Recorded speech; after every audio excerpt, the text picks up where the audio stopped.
So one of the monastery experiences for those of us who are in the monastic part of the community, this little room next door to us, the monk's bowl, washing room, storage room, is very tight quarters. It's quite small when you try and cram 10 or 12 or more people in there to get breakfast or wash up after the meals, various group activities. Probably similar things happen in the kitchen at certain times when there's a large number of people. And there's this measure of body and space awareness that we all have to make it work. It's kind of this little dance we do in there when there's that many people doing multiple tasks, and just being aware of the space and where people are and where you are and what you're doing, where you're going, so you don't crash into each other or elbow somebody by mistake. It really takes a heightened sense of this whole body awareness, what's happening with this body right here and now. Part of what we would call sampajanya, clear comprehension, particularly in relation to the body, knowing the activities of the body as you're doing them, whether it's moving, stretching your arms out, washing a dish, retrieving some bowl, or setting up water, or just moving from one place to another, unwrapping the bowls, squatting down onto the floor. All those kinds of activities require to do them skillfully in there. It takes this kind of quality of sampajanya, clear comprehension, as to the activities of the body, and that's actually one of the steps in the Satipatthana Sutta under mindfulness of the body.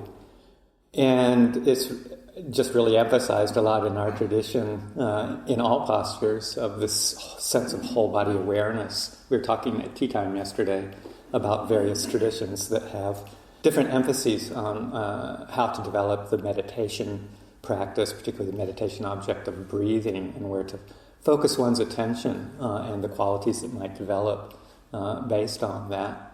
And there's clearly differences depending on where various teachers were, what tradition they were brought up in, about where to put one's attention.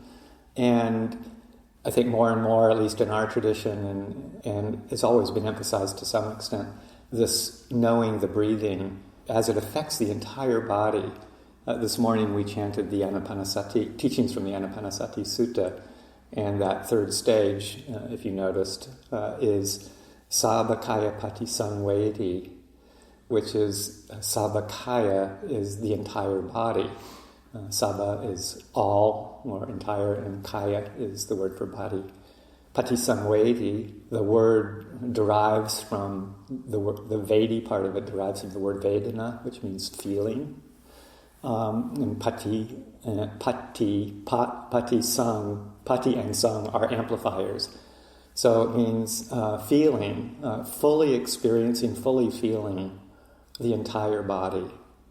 So that's the third stage in the Anapanasati Sutta, fully feeling the entire body. One breathes in, one breathes out. So, we take this quite seriously in terms of practice, whether it's sitting on the cushion or walking around, formally doing meditation practice, walking, or just in daily activities like working in the monk's room or working in the kitchen. Trying to maintain that sense of full body awareness, very important. And it really, whether it's on the cushion or on the move during the work period, trying to maintain that sense of full body awareness in the motions and the activities of the body is very soothing, very settling, very collecting, and serves a basis for developing both samatha and vipassana kind of simultaneously, and the Buddha really emphasizes the importance of developing those two qualities together, at least as I interpret it, as many interpret it from the suttas. They are to be developed together, not one versus the other. Sometimes there's a personal predilection for samatha versus vipassana. One inclines to one of those qualities more easily, but the Buddha's instructions are always, if you're lacking in one of those, find somebody to teach you how to develop it so that you bring it into balance and that they develop together. And this kind of full body awareness helps to do that, because not only are you able to establish a sense of peace and calm and collectedness but you're also able to see what you're doing, what's happening with discernment, with wisdom, and to get a sense of, arising and ceasing in the present moment when you're aware of what you're doing with the body as you're moving through space.